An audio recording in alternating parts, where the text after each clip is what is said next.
এই রান্নাটা করলে আমার ছেলে আর মেয়ের আর কিচ্ছু লাগে না। এখানে আলুটাকে গ্রেট করে ভালো করে ধুয়ে রেখেছি। এইটার মধ্যে দিয়ে আলুটাকে গ্রেট করেছিলাম, করে ভালো করে ধুয়ে রেখেছি। একটু পেঁয়াজ কেটে নেব। এই পেঁয়াজ কুচিটাকে এবার ভালো, এই আলু যে গ্রেট করা আলু তার মধ্যে মিশিয়ে দিলাম পেঁয়াজ কুচিগুলোকে। আর যেহেতু মেয়ে 3 বছর বয়স মাত্র, খুবই ছোট, তো ও লঙ্কাটা খেতে পারে না। ওই জন্য অল্প একটুখানি কালারের জন্য শুধু লঙ্কার গুঁড়ো একটু মিশিয়ে দেবো, আর একটু ধনে গুঁড়ো, একটু জিরে গুঁড়ো দিয়ে দেবো, অল্প একটু হলুদ দিয়ে দেবো, নুন দিয়ে দেবো পরিমাণ মতো, অল্প একটু চিনি দিয়ে দেবো। ধনেপাতা আমার কাছে নেই, থাকলে ধনেপাতাটা একটু দিলে আরও ভালো লাগে খেতে। আলুটা থেকে জল বেরোতে থাকে সমানে, সেই জন্য আলুটাকে গ্রেট করে নেওয়ার পরে একটা শুকনো গামছার মধ্যে রেখে আমি একটু শুকিয়ে নিয়েছিলাম। সেটা আমার ভিডিওতে দেখানো হয়নি। তোমরা আলুটাকে গ্রেট করে নিয়ে তারপরে একটুখানি শুকিয়ে নেবে, না তো এই যে মাখছি এখন আমি, এই সময় আলু থেকে না প্রচুর জল বেরোতে থাকে, সেক্ষেত্রে মাখতে গেলে অনেকটা বেসন এক্সট্রা লেগে যায়। তো আমি যেহেতু শুকিয়ে নিয়েছিলাম, সেজন্য আমার অল্পতেই হয়ে গেছিলো। অল্প একটু বেসন দিয়েছিলাম শুধু এর মধ্যে। এইবারে তারপরে আরেকটু টাইট করার জন্য একটু বেসন দিয়ে দিয়েছিলাম। এরপরে কড়াইতে তেলটা গরম করে গোল গোল গোল গোল বলের মতন করে এগুলোকে ছেড়ে দিতে হবে।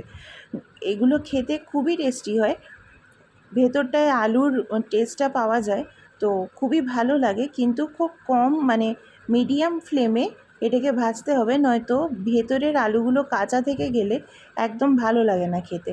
তো বাইরেটা পুড়ে কালো হয়ে যায় আর ভেতরটা কাঁচা থেকে যায়। সেজন্য লো টু মিডিয়াম ফ্লেমে ভাজলে ভেতরটাও সুন্দরভাবে ভাজা হয়ে যায়, খুব মুচমুচে খেতে হয়। চালের গুঁড়ো, কর্নফ্লাওয়ার কিচ্ছু লাগে না, এটা অটোমেটিক্যালি খুব মুচমুচে খেতে হয়। যদি সম্ভব হয় একটা ডিম ফাটিয়ে মাখতে পারো। আমি যেহেতু ডিমের আজকে কষা করেছিলাম, ওই ডিমের অমলেটের কারি করেছিলাম, সেই জন্য আমি ডিমটা ফাটিয়ে আর মাখিনি, আমি এমনিই মেখে ফেলেছিলাম। এটা এমনিতেই খেতে ভীষণ সুন্দর হয়। আমি সবকটাই একবারেই ভেজে নেব, যেহেতু লো টু মিডিয়াম ফ্লেমে ভাজবে, সেই জন্য আস্তে আস্তে ভাজলেও কোনো অসুবিধা নেই। কিন্তু ভাজাটা একদম পারফেক্ট হতে হবে। এটা ডুবো তেলে ভাজতেই পারো, কিন্তু অল্প তেলেও ভাজা যায়। হ্যাঁ, অবশ্যই ডুবো তেলে ভাজলে ভাজাটা আরও বেশি ক্রিস্পি হতো, কিন্তু আমি অতটা তেল এখন খরচা করতে পারছি না, সেজন্য আমি অল্প তেলেই মোটামুটি ভাজলাম। আর এক পিঠ হয়ে গেলে তারপরে আবার উল্টে আরেক পিঠ দিতে হবে। এই খাবারটা আমি যেদিনই করি, আমার মেয়ে বা ছেলে কারোর ডালও লাগে না, শুধু এই বড়াটা দিয়েই ওদের খাওয়া হয়ে যায়। হ্যাঁ, সাথে আর কিছু একটা দুটো ভাজাভুজি করে দিলেই হয়ে যায় ছেলের, আর মেয়ের তো তাও লাগে না, ওই একটা বড়া দিয়েই ওর পুরো ভাত খাওয়া হয়ে যায়।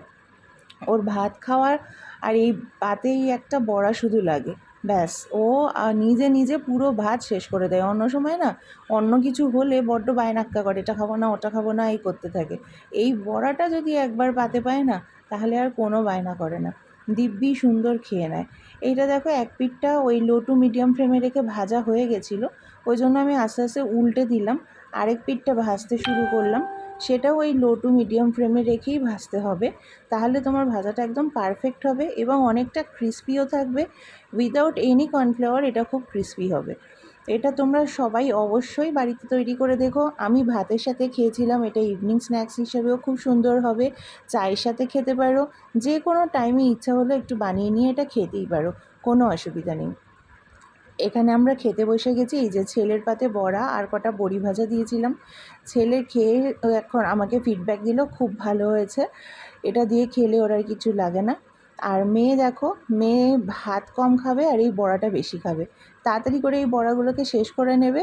ভাতটা কতটুকু নিল দেখলো তো, আর বড়াগুলোকে সব তাড়াতাড়ি তাড়াতাড়ি করে শেষ করে নেবে, নিয়ে বলবে কি আমাকে আরেকটা বড়া দাও। এত চালাক মেয়ে একটা। হ্যাঁ, এবার ও এই বড়াটা খেয়ে ওর ভীষণ ভালো লাগে। সবাই ভালো থেকো, সুস্থ থেকো, সাথে থেকো, টাটা।